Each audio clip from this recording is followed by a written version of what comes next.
What's up, my Vina loves? It's Miss Vina D coming to you all from Vina Entertainment News. So a few days ago, Kim Cattrall, yes, Sex and the City, Kim Cattrall, posted this image of her brother with a caption, "Missing. This is my brother, Christopher Cattrall, or Chris as we call him. He has been missing since Tuesday, January the 30th from his home in," and then she listed where he lived, his keys, cell phone, and wallet left on the table, and his front door unlocked. This is not like Chris. He would never leave his unlocked home without those items, nor his 7 beloved dogs. Chris is 55 years old, 6 feet tall, 200 pounds, blue eyes, short brown hair, goatee, average build, and usually wearing a waist-length hooded winter coat with black gloves, blue jeans, and calf-high black winter boots. If you've seen Chris, contact, and she went ahead and left the information. Please spread, she meant the word. Many thanks for reading this, Kim. And then she went ahead and, have her hashtag and all of that. So, everybody was praying for Chris, hoping that he will be fine. And unfortunately, I'm sad to report that that didn't happen. So Kim came back and she posted, "It is with great sadness that myself and my family announced the unexpected passing of our son and brother, Chris Cattrall.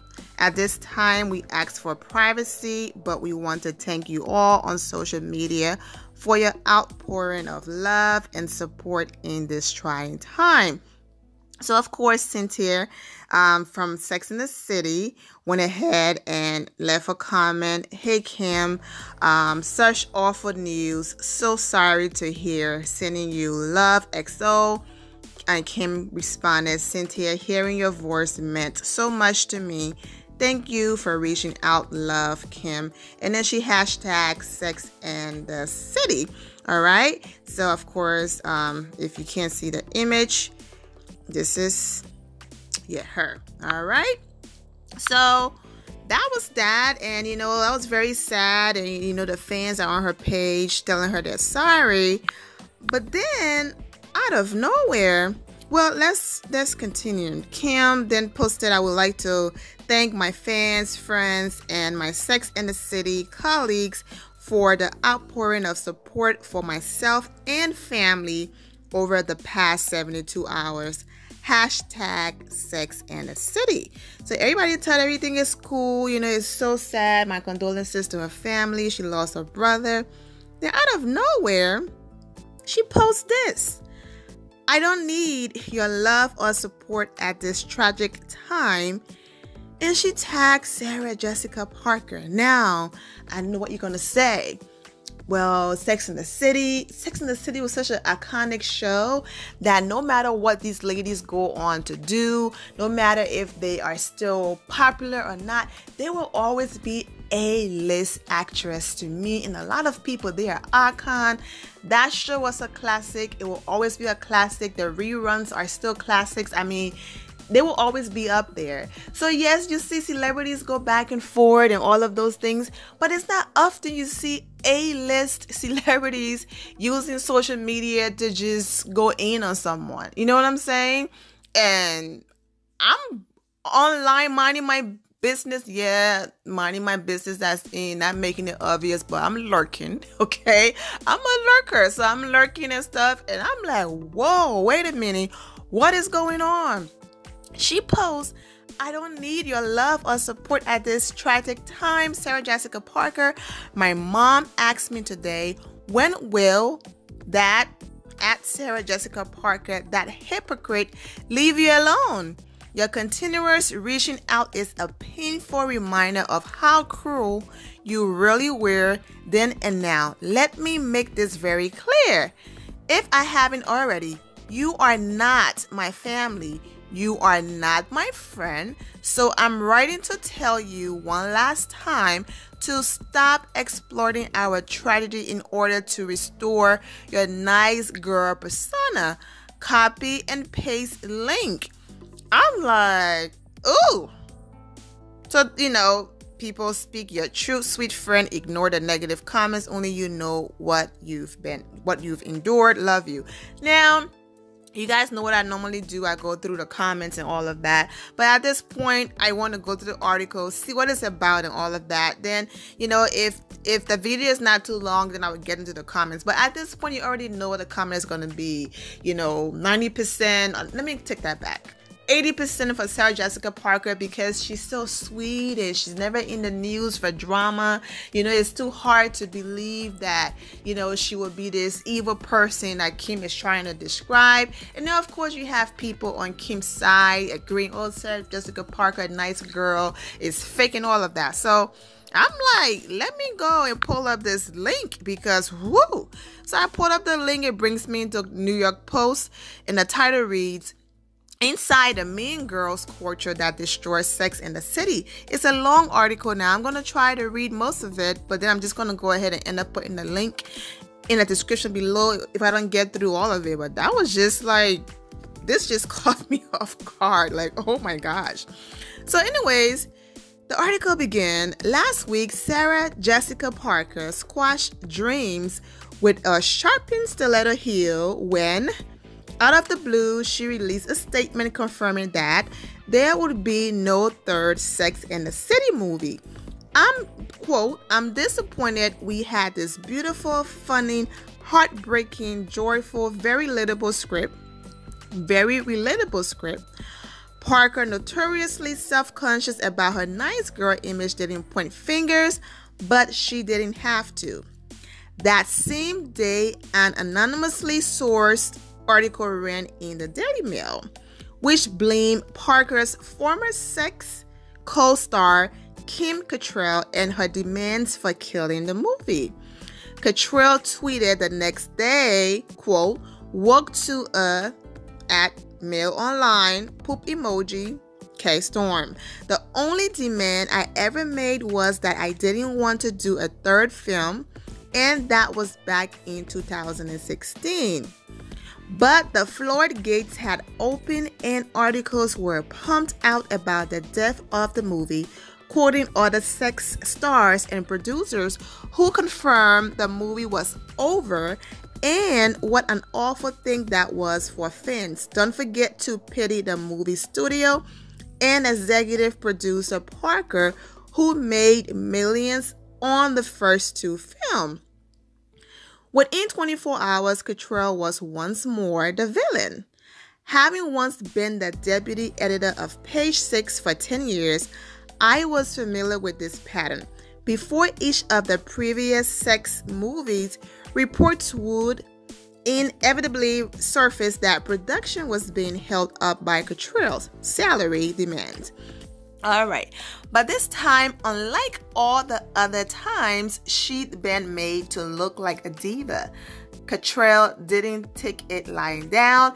She booked an interview with British talk show host Piers Morgan, took her gloves off, and let it rip. I'm salivating. I don't like drama, but Lord. The answer was always no, said Cattrall. I never asked for any money. I never asked for any practice. To be thought of as some kind of diva is ridiculous. She told Morgan that she had no idea when she last spoke to her co-stars and that no one had reached out when the repost began circulating about her holding up the film. Nobody ever picks up the phone and tries to contact you and say, how you doing? That would have been the way to handle it, she added. It feels like a toxic relationship. While some people were shocked, this nail in the coffin for the franchise and the relationship between Cattrall and Parker was a long time coming, and it has everything to do with jealousy, rivalry, and money. I mean, she did mention how Sarah Jessica Parker made most of the money because she was the, executive producer. So let's see. To understand what really happened, you have to go back to the beginning. Oh, okay. Now, I'm going to try my best to read most of it, but y'all going all the way back, I'm going to have you guys click the link now and read it. But to understand what really happened, you have to go back to the beginning. When Sex and the City first debuted on HBO in 1998, it was a game changer, and the four main characters, Carrie, Samantha, Miranda, and Charlotte, became part of the American lexicon. On screen, they were best friends. Off screen, it was a different story. Cattrall, who signed on as man-eater Samantha, was arguably the biggest name among the cast in the beginning. She was a bona fide movie star. So basically, they're just saying, long story short, I mean, Cynthia and Cattrall is the Kim. They're still friends because, as you saw on her Instagram, you know, she made it clear that she still loved her, and it was nice hearing her voice. So, yeah, Cynthia is not a part of this Sarah Jessica Parker mess. So Sex and the City is dead, and it's probably for the best for everyone, Cattrall most of all. As Cattrall's friend told me, when an actress doesn't do a sequel, it's because of two things: respect and compensation. Now, it looks like it's ego, but it's not that. She didn't want to do it. This week, some 19 years after the show debuted, Cattrall 961 told Morgan, "This is what my 60s are about. They are about me making decisions for me, not my career, for me." So basically, in a nutshell, ego, okay? Kim thinking that she was mistreated after all of these years, you know, not liking or standing Sarah Jessica Parker.